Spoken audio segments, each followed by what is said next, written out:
The answer is usually both. One of the most valuable skills you can develop is balancing doing and being. Balancing doing and being. Now, let me explain. Often people fall into one of these two camps. They're much more in the being territory, or they're much more in the doing territory. So someone who is a doer might be the stereotypical overachiever, just focused on the profession, do, action, action, action, action. Whereas someone who is a beer might be your more stereotypical weed smoking hippie. Someone who's just like, be in the present moment, man. It's all about the flow of life. And look, both of those are actually important. Both of those are important. We need to know how to balance both of those aspects of ourselves. If we're always in the doing mode, we're not taking the time to think about the direction that we're going in. If we're always in the being mode, we're sat still exactly where we are. And often some people get caught in the being mode, and let's be honest, they're just lazy. They're just lazy. They do need to do things. They need a bit more of the action. They need to balance a bit more of the being present with some action in the moment as well. So perhaps if you're caught in a doing mode at the moment, you're caught in an action mode, remember that goal you're chasing will always be moving further away from you. There'll always be another goal. If you're not enjoying the journey, if you're not enjoying the steps along the way and being present to what you're doing, then you're always going to be chasing something and you're not going to feel that sense of peace and satisfaction with where you are. Now, if you're always in the being mode, people around you are very quickly going to get pissed off because you're not doing anything and they have to look after you, and that's not fair.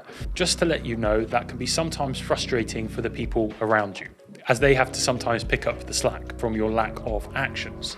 So, as we said, both are really important. How do we balance being with action? For me personally, I find it very, very important to spend time each day being still, being present through meditation, very basic breath work, and to be honest, being in nature, being still in nature. We don't say doing in nature.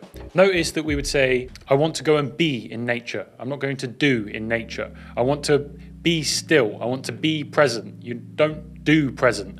You don't do still. It's something you have to be. It's something you have to be. Now, personally, I find spending time being still every day allows me to focus on the things that I am building in my life and connect with that big vision I have for my life every single day. So every single day, I will spend time being still and I'll focus on that big vision.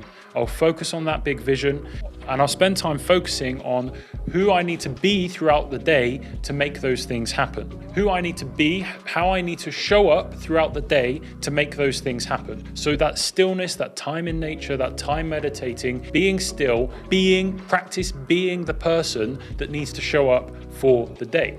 Then the rest of the time, you need to actually show up. You need to show up and do the things and be the person. You need to actually show up and you need to go out and you need to do the things.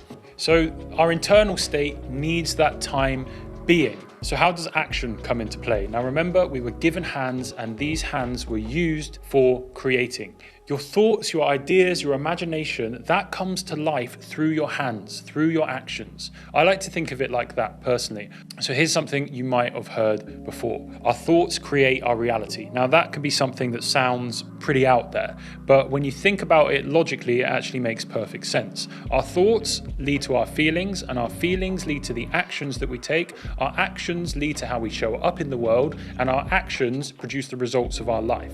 So if we want different results in our life, we need to work backwards, okay? We need to reverse engineer that process. So what do? We need to change the thoughts that we are having. So if we want to change the current output of our life, we need to have a look at the inner programming, okay? Our thoughts and our feelings. So the way that I like to do this and the way that I teach other people to do this is have a big vision for your life and what you want your life to look like, both externally and internally. Then spend some time each day being that person, being still, meditating on that vision and meditating on who that person must be. And then when you show up throughout the day and you take those actions, you can be that person who would get those results. You start being that person and the results come over time. This is honestly one of the most powerful things that you can do. This is honestly one of the most powerful things that you can do that will transform your life, I promise. So remember, it's worth considering, how can I find balance between being and doing? And I call that taking aligned action, okay?